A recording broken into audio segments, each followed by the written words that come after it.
আজ থেকে প্রায় বেশ কয়েক বছর আগের কথা, যখন আমরা স্মার্টফোনগুলো ইউজ করতাম তখন যে সময় স্মার্টফোনগুলো পাওয়া যেত আর কি, সেগুলো এক প্রকার কিন্তু টেকসই দিয়ে খুব ভালো ছিল বলতে পারেন। ছাদ থেকে পড়লে বলুন এক প্রকার লং টাইম কিন্তু ইউজ করা যেত সেই সব স্মার্টফোনগুলো। বর্তমান যুগে এসে একটা স্মার্টফোন কিন্তু বলতে গেলে ধরুন 10-15 হাজার টাকা দিয়ে একটা স্মার্টফোন নিলে সেটাও কিন্তু হাত থেকে পড়ে গেলে কিন্তু স্মার্টফোনটি চুরমাচুর হয়ে যায়। তবে ভালো লাগার বিষয় এই যে মাত্র 12,999 কিন্তু আপনি পেয়ে যাচ্ছেন মিলিটারি গ্রেড সার্টিফাইড একটি স্মার্টফোন, এবং সেটাও আবার ওপোর পক্ষ থেকে। হ্যাঁ, আমি কথা বলছি ওপো K12 5G এর কথা। মাত্র 12,999 এখানে কি নাই বলুন, প্রিমিয়াম একটি লুকিং ডিজাইন, 120 হার্জের একটি display with ultra clear camera setup, big battery and fast charging and many more. তবে তার থেকে বেশি বড় বিষয় হচ্ছে এখানে কিন্তু আপনি 360 ডিগ্রি ড্যামেজ আর্মার বডি পেয়ে যাবেন। তবে এতক্ষণ যা কিছু বললাম এগুলো কিন্তু সব অন পেপার টেস্ট, অবশ্যই আমাদেরকে একটু রিয়েল লাইফে টেস্ট করতে হবে। তবে ভিডিওটি শুরু করার আগে আমাদের ছোট্ট একটু গুরুত্বপূর্ণ কথা, আপনারা যারা আমাদের চ্যানেলে নতুন রয়েছে তাহলে অবশ্যই তারা কি করছেন, অবশ্যই আমাদের OTP miss online take pro Bangla চ্যানেলটি সাবস্ক্রাইব করে হয়ে যাবেন। এই চ্যানেলে ফ্যামিলি মেম্বার দেন, পাশে থাকে বেল আইকনটা অবশ্যই অল করে দিবেন। আর অবশ্যই আপনাদের হাজিরাটা অবশ্যই ভিডিওতে লাইক দেওয়ার মাধ্যমে বলে দিয়ে যাবেন। ফার্স্ট অফ অল স্মার্টফোনটি বক্সটি দেখতে পাচ্ছেন, উপরের দিকে থাকছে কিন্তু স্মার্টফোনটির ব্র্যান্ডিং, দেন এর নিচ বরাবর কিন্তু মেনশন করেছে আপনার 12 সিরিজটি। বক্সটি লিডটি ওপেন করার সাথে সাথে কিন্তু ফার্স্ট অফ অল আপনি স্মার্টফোনটি পেয়ে যাবেন। তবে স্মার্টফোনটির ফার্স্ট লুকটা কিন্তু খুব বেশি প্রিমিয়ামনেস বলতে পারেন। তবে ডিজাইনটা অনেক সময়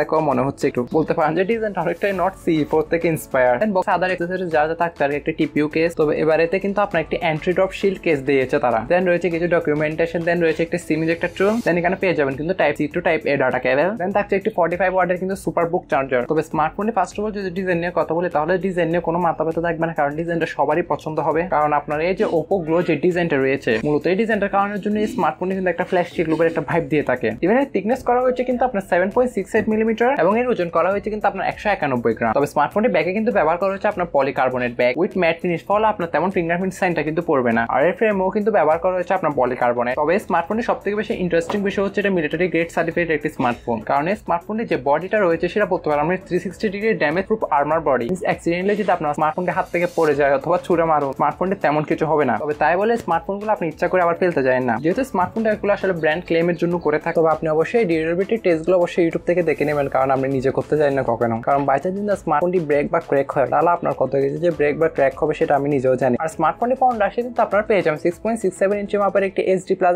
IPS LCD প্যানেল, এবং ডিসপ্লেতে আপনি পেয়ে যাবেন কিন্তু 120 হার্জের মতো ফাস্ট রিফ্রেশ রেট। তবে হ্যাঁ, ঠিকই শুনেছেন, IPS LCD প্যানেলের HD প্লাস একটি ডিসপ্লে। তো আমার মতে স্মার্টফোনের ডিসপ্লে যদি ফুল HD প্লাস হতো তাহলে আমি মনে করি যে মোর দেন বেটার হতো। আদারওয়াইজ ডিসপ্লে নিয়ে বললে এখানে থাকছে আপনার ওয়াইল্ড ওয়ান L1 এর সার্টিফাইড। ওভারঅল কালার কন্ট্রাস্ট বা কোয়ালিটি নিয়ে বললে আমি সেক্ষেত্রে এটাকে একটা মিনিমাম এভারেজ বলতে পারেন। তবে আপনি ইউটিউবে কন্টেন্ট ওয়াচ করার সময় এখানে অবশ্যই আপনি যে ভিডিও রেজুলেশনটা রয়েছে সেটা কিন্তু আপনি 1440 পিক্সেলের রেখেও দেখতে পাবেন। আর এতে থাকছে আপনার 1000 নিটসের পিক ব্রাইটনেস, যেটা বর্তমান সময়ে খুবই কমই মনে করি আমি। আর এই ডিসপ্লেটা আপনার ফ্ল্যাশ হওয়ায় যদি হালকা পানি ছিটা ফোটাও পড়ে তাহলে আপনার কিন্তু টাচ রেসপন্সটা ভালোভাবেই কাজ করবে। আদারওয়াইজ রাইট হ্যান্ড সাইডে আসলে আপনি পেয়ে যাবেন এখানে power on button, then volume locker, এবং এখানে আপনার সাইড মাউন্টে ফিঙ্গারপ্রিন্টের প্লেসমেন্ট করা হয়েছে। দেন টপ সাইডে কিন্তু এটা সম্পূর্ণ প্লেন রাখা হয়েছে। দেন রাইট হ্যান্ড সাইডে পেয়ে যাবেন সিম ট্রেটি। দেন এখানেও কিন্তু আপনি হাইব্রিড সিম স্লট পেয়ে যাবেন, যেখানে আপনি দুইটি সিম বা একটি মেমোরি কার্ড বা একটি সিম ইউজ করতে পারবেন। That's it. তবে বটমের দিকে আসলে 3.5mm headphone jack, primary microphone type C port, then primary speaker. হ্যাঁ, একটা জিনিস ভালো লেগেছে, এখানে প্রায় বিলুপ্ত প্রায় যে জিনিসটা রয়েছে 3.5mm হেডফোন জ্যাক, যেটা দেখলে অবশ্যই আলাদা একটা সুকুন কাজ করে। আর এই স্মার্টফোনটি কিন্তু আপনি সিঙ্গেল স্পিকারে পেয়ে যাবেন, সাথে এতে কিন্তু আপনি আল্ট্রা ভলিউম মোড এটাও পেয়ে যাবেন। মিস আপনি আপনার যে স্পিকার যে আপনার 100% যে ভলিউমটা রয়েছে সেটাকে আপনি কিন্তু 300% পর্যন্ত নিয়ে যেতে পারবেন। ক্যামেরা ডিপার্ট নিয়ে বললে স্মার্টফোনের ব্যাকে থাকছে ডুয়াল ক্যামেরা সেটআপ, যেখানে প্রাইমারি ক্যামেরা হিসেবে থাকছে আপনার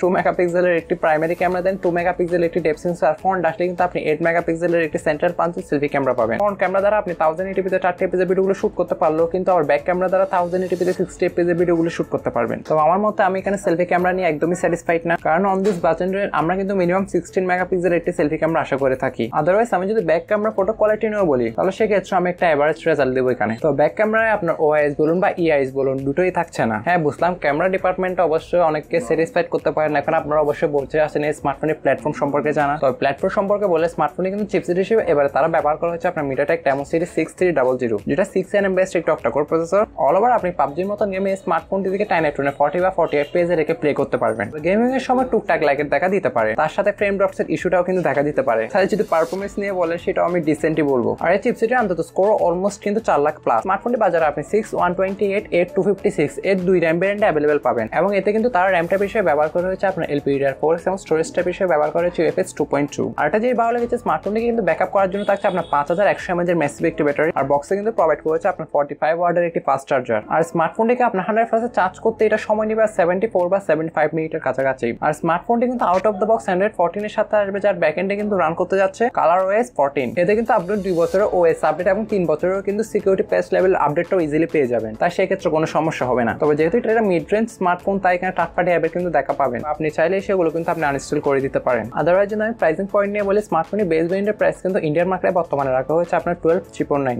12,999 রুপি। তো আশা করা যাচ্ছে এটা বাংলাদেশ মার্কেটে আসলে এটা বেস ভেরিয়েন্টের প্রাইস রাখা হতে পারে আপনার 20 থেকে 25,000 টাকার কাছাকাছি। তো আমি মনে করি না যে এত টাকা দিয়ে এরকম একটা স্মার্টফোন নেওয়া, বাট বাকিটা আপনাদের ইচ্ছা। তো বন্ধুরা, আজকে ভিডিও পর্যন্ত, আশা করি সবারই ভালো লেগেছে। দেখা হচ্ছে নতুন কোন একটি ভিডিওতে, ততক্ষণ পর্যন্ত সবাই ভালো থাকবেন, সুস্থ থাকবেন। টেক কেয়ার, আল্লাহ হাফেজ, আসসালামু আলাইকুম।